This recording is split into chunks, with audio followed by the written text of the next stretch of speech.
started this extraordinary experiment. Feels like you're moving back in time. We can bring back life where there was no life before. It's the stuff of fairy tales in a way.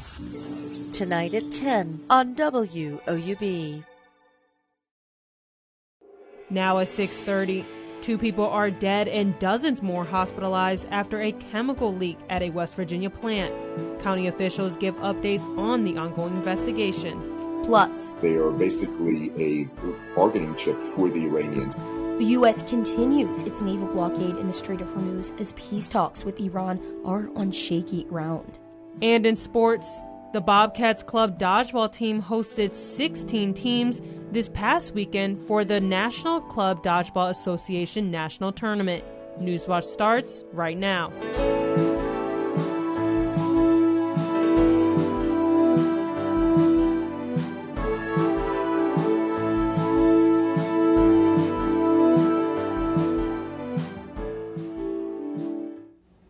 Thanks for joining us. I'm Serenity Prophet. And I'm Parker Davis. Welcome to Newswatch.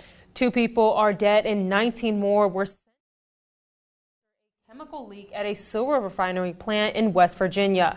The leak happened at a Catalyst Refiners in Kanawha County.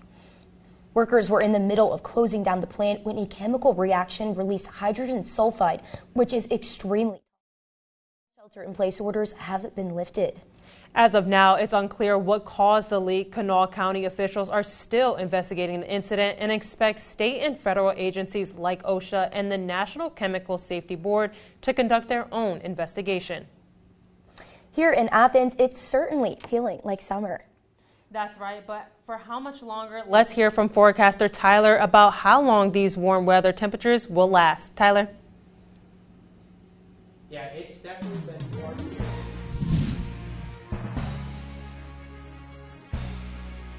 It's definitely been warm here in the Athens area, and as we looked at this morning, we saw things a little bit wet. We saw some rain showers overnight.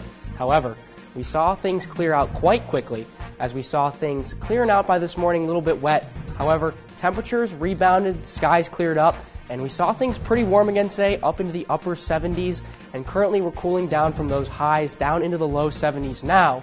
However, as we continue to this evening, we're seeing things continue to drop, and we'll be pretty mild overnight as we see things down to the low 50s this evening. So if you have any plans, make sure you're grabbing a light jacket, possibly a sweatshirt.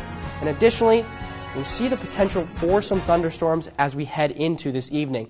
We're seeing a spotty thunderstorm coming through the area. Shouldn't last too long, though. We should be out of here in the air in about an hour. However, we're going to see that impact us likely earlier this evening, likely before midnight. And as we head towards tomorrow, we're going to see those showers possibly impact us as we head into the early morning. However, temperatures going to rebound and be warm like summer again for tomorrow. Thanks, Tyler. The Logan Police Department is facing a new lawsuit accusing officers of using excessive force. This is the second lawsuit this month making similar claims against the department. The case claims 2 officers came to Billy Kinsley's home looking for another man who lived in the house. When Kinsley said he wasn't the person they were looking for, the lawsuit alleges officers cursed at him, kicked in the door, shoved him to the ground, and arrested him. Kinsley claimed the officers violated his constitutional rights and is seeking compensation. Columbus is getting a professional women's soccer team. Starting in 2028, the city will be home to its own National Women's Soccer League team. The announcement comes just as Columbus City Council approves a $20 million deal for team facilities and a training park at McCoy Park in southwest Columbus. The team's new owners have pledged $3 million for a replacement park. Columbus is also set to host the NWSL's Challenge Cup this year between the Kansas City Current and the Gotham FC. A new report shows former Ohio State University President Ted Carter misused his position to get money and resources for a woman he was having an inappropriate relationship with. The report from Ohio State says Carter tried to give Kristen Valajos financial and staff support for her podcast and business, but also says university processes prevented her from actually receiving any school resources. The report says Carter violated several university policies, but did not recommend any further personnel actions following his resignation. OSU's current president, Ravi Bellamkonda, issued a statement saying the university would continue moving forward past the investigation. Iran's Islamic Revolutionary Guard Corps are taking control of 2 ships in the Strait of Hormuz just hours after President Donald Trump backed down from his threats and extended the ceasefire. Brian Abel has the latest on the conflict.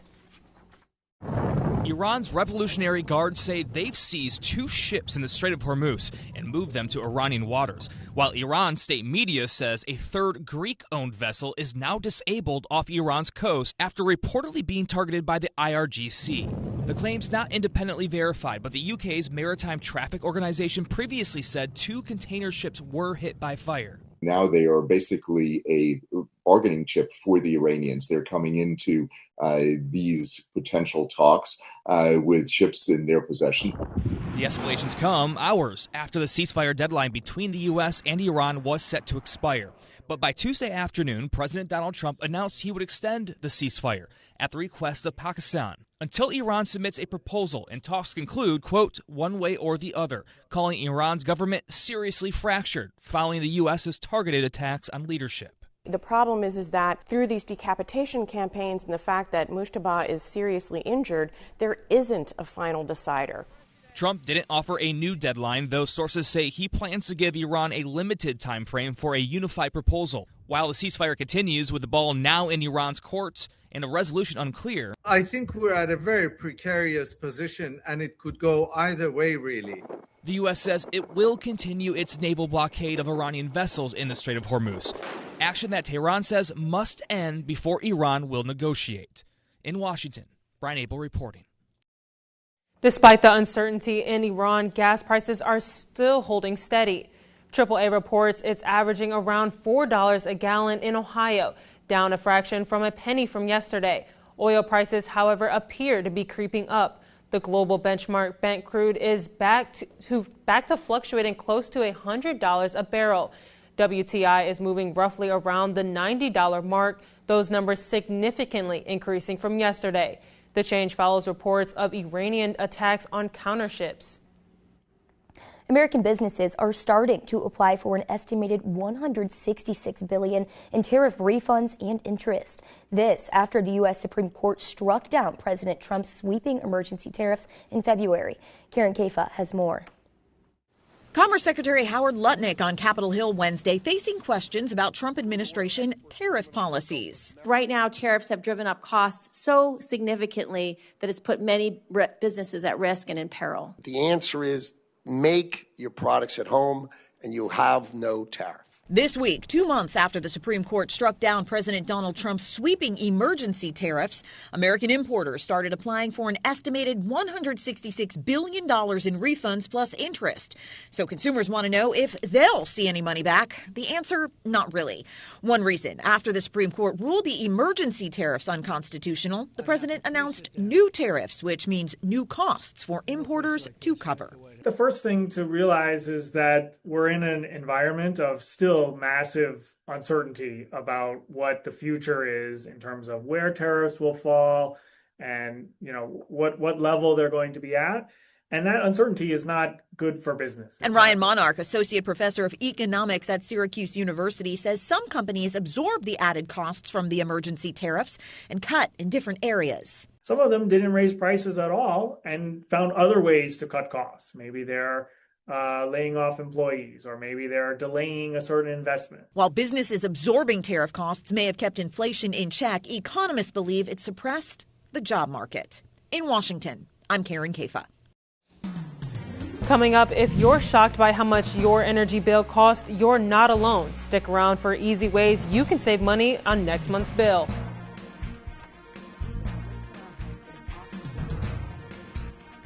And it's time to celebrate our Planet for Earth Day. Hear what sustainable things you can do to keep yourself and our home on planet Earth healthy. We're looking at rain showers tonight, but should be out of here quite quickly. As we head to this weekend, we're looking at more impactful thunderstorms for this weekend. Stick around to see what that looks like.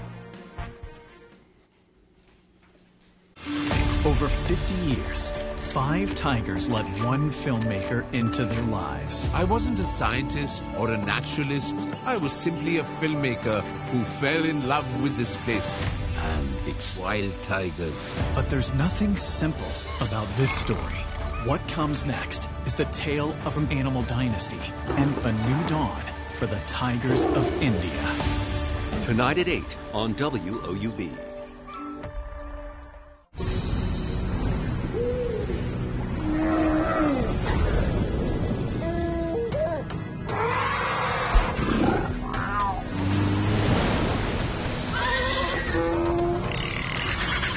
Isn't that amazing, that noise?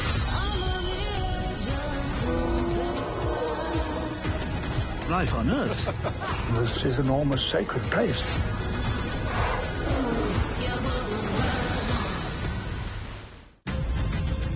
Nothing like the Revolutionary War had been fought. It's the radical idea. Ordinary Americans won the war. I don't think you can be patriotic enough about them. Everyone's convinced the virtue of the cause is helping them win.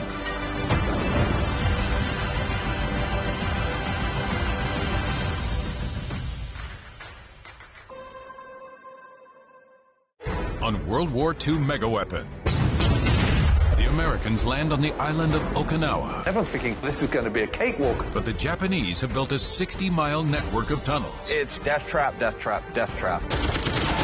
They're hoping the island's going to win the battle for them. The deadly strategy of the tunnels of Okinawa. An incredibly brutal way of fighting a war.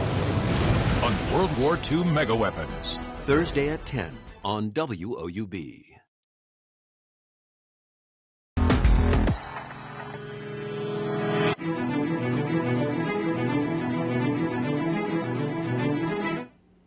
Ohio Attorney General Dave Yost is offering $1 million in grants to stop illegal dumping this Earth Day.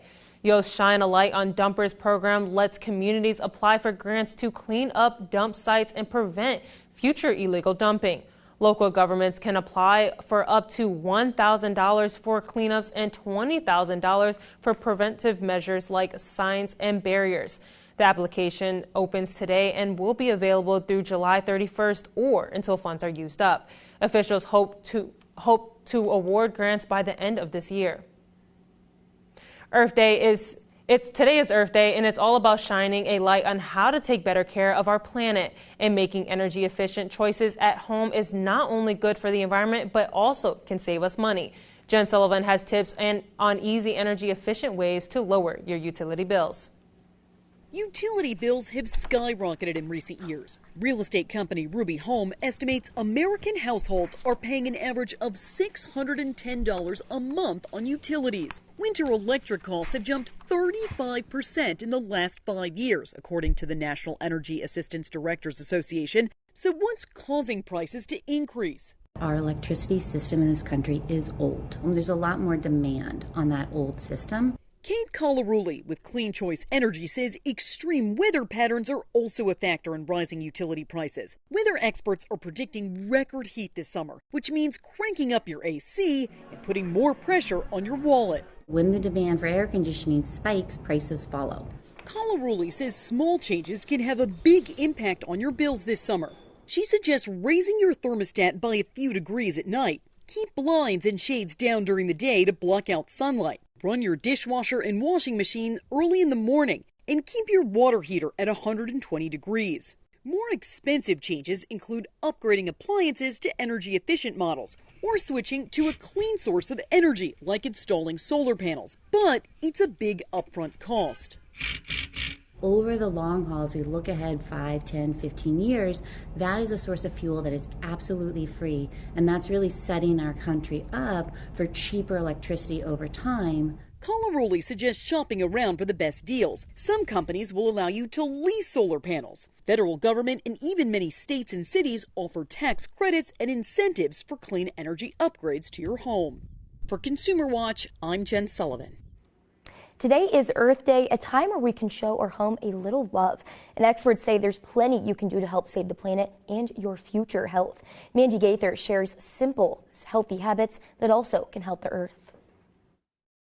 It's the only home we have, but caring for the earth and your health are two things you can do at once. Earth Day is a great reminder that what's good for our health is often good for the planet, too. Dr. Winnie Armand with Mass General Brigham says small changes can make a big difference for both. The first way to do that is to move more. Instead of using a car, walk or bike to where you're heading. This helps boost both physical and mental health, but it also cuts down air pollution and greenhouse gases. Armand says eating a plant-forward diet, focusing on foods like vegetables, beans, legumes, and whole grains, can lower risk of heart disease, diabetes, and more, while also reducing the environmental footprint of our food. Next, reuse more with simple swaps. A refillable water bottle or reusable food container cuts down on plastic waste. This is better for our bodies and the environment, since most plastics are not recyclable and don't break down. And all this plastic ends up everywhere, our food, water, soil, and even inside us. Armand says to be aware of fossil fuel emissions from things like idling cars or gas-powered equipment. Air pollutants aren't only bad for the environment, but can also cause many diseases. Finally, take time to enjoy the outdoors. I'd say spend more time in nature and help create more of it, because there's actually good evidence that being in green spaces improves both mental well-being and physical health. For Health Minute, I'm Mandy Gaither.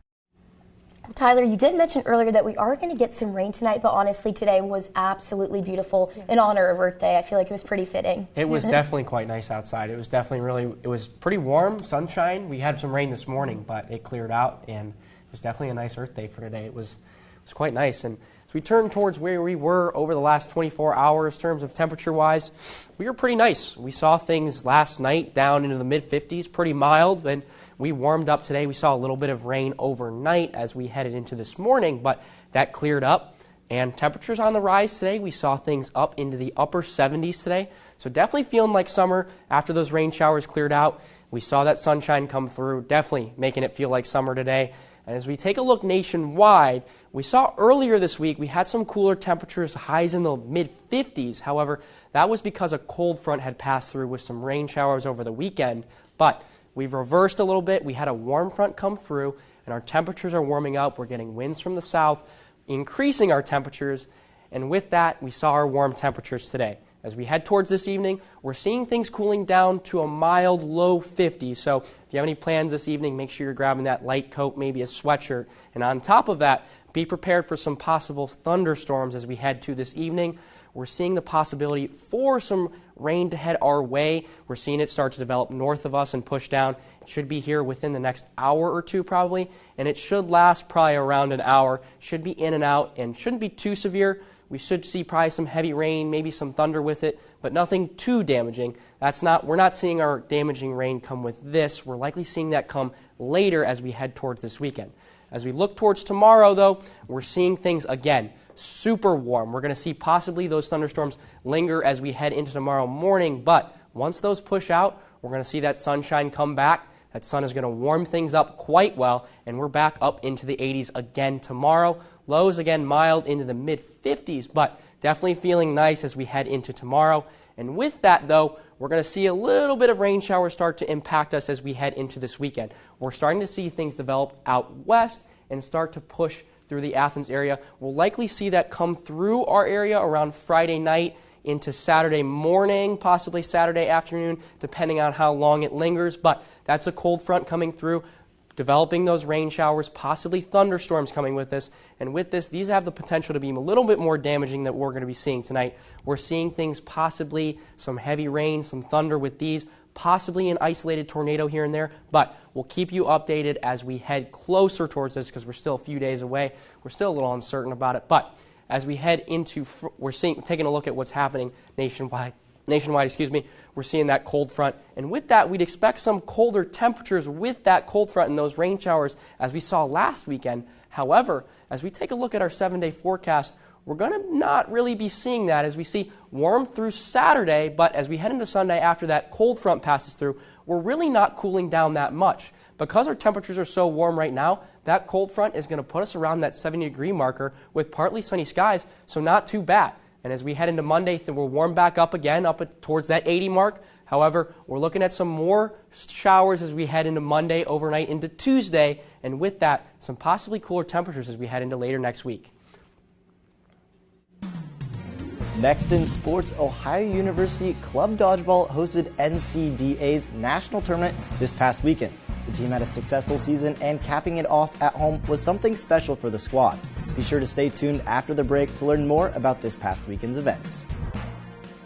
Newswatch will return in 2 minutes, but for now, be sure to follow us on Instagram, X, and YouTube to stay up to date on all the news in Southeast Ohio.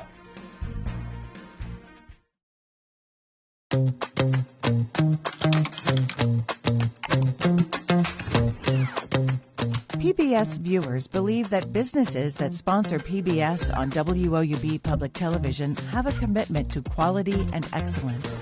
Sponsoring a PBS television program offers your business a unique opportunity to connect with a highly engaged, loyal, and trustful audience in a clutter-free environment, leading to increased brand awareness, positive perception, and potential for higher customer engagement. Your sponsorship is important to the community, and the rewards come back to you in the form of loyal customers. Align your organization with America's most trusted news and public affairs network. WOUB Public Television is worthy of your trust. Contact Corporate Support Director Kathy Malesic at 740-593-4909 or online at woub.org/support. CasualWorks was not designed, created, or maintained by people who studied disability. They're people who studied opportunity. If a person has very limited movement and can make little teeny circles, there's a place for you. The idea of workers contorting themselves to a job is one business model. Our business model is that the job responds to the worker.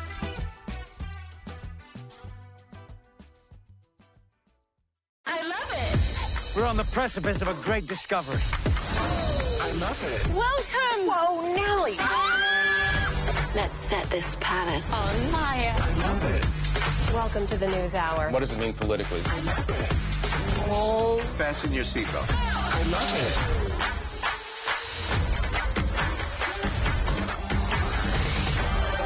I love it. Delighted to hear it. You make a good team.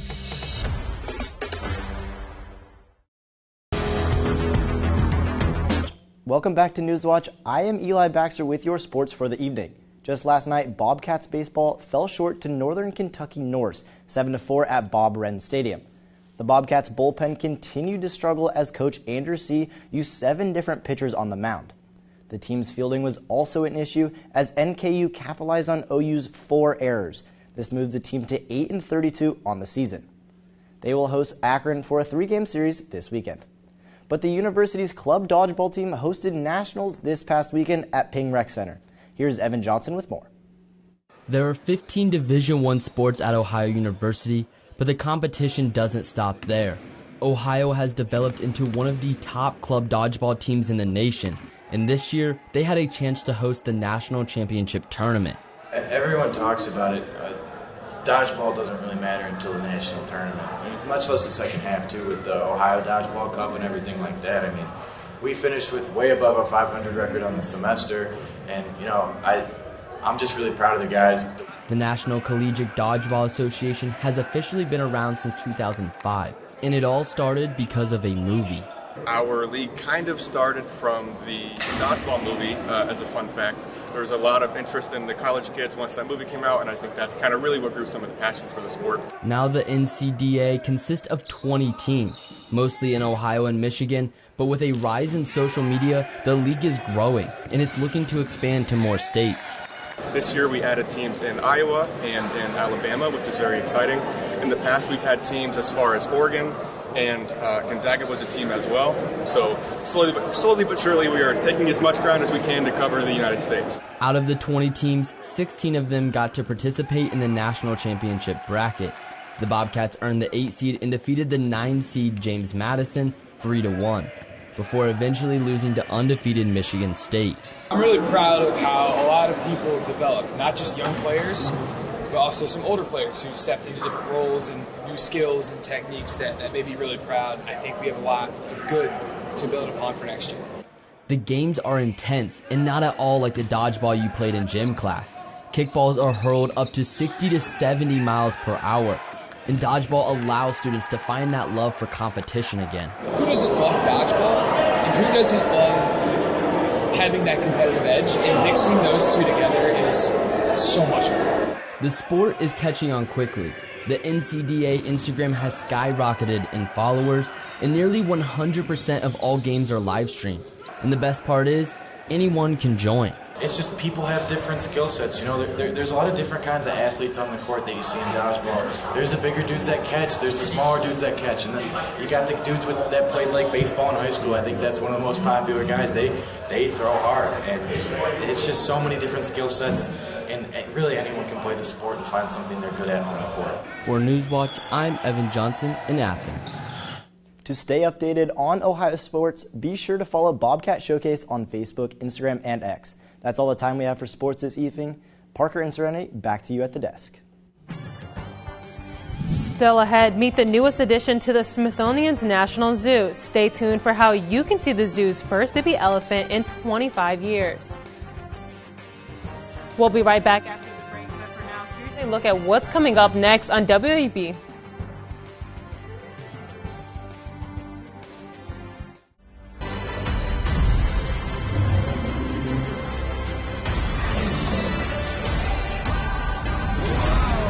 Did you get that?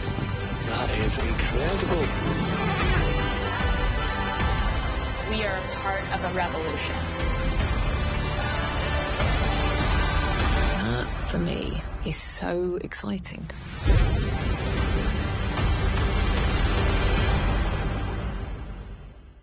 A monstrous weather event We should not be here. is striking again and again. We were trapped. Intense, highly localized, and deadly. That thing just collapsed right on those mountains. It can look like a bomb went off. Researchers are trying to understand and predict them. This is a race to deal with the weather of the future. Rain bombs on Nova. Tonight at 9 on WOUB. WOUB is recognizing members of our Cornerstone Society.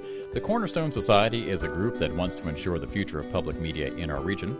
It includes people across our area who value news, entertainment, and cultural programming, as well as the educational services WOUB provides.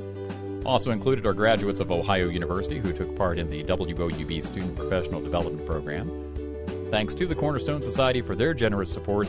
To learn how you can be involved, email woub@woub.org.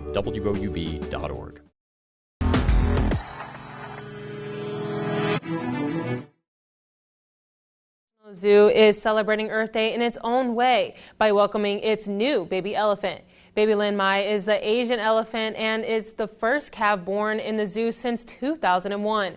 If you're in the D.C. area, you can now visit her. She made her public debut today just at 2 months old. If you can't make it in person, you can see her through the elephant cam on the National Zoo's website.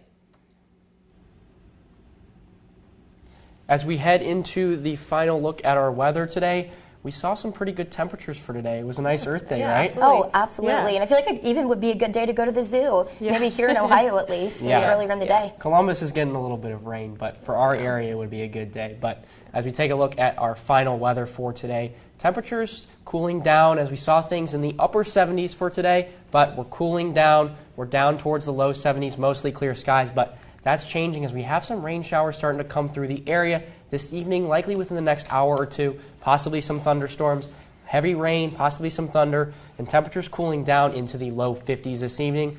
And as we head into tomorrow, we're seeing temperatures warm back up into the 80s. Well, that does it for our broadcast this evening. Thanks for watching. Stay tuned.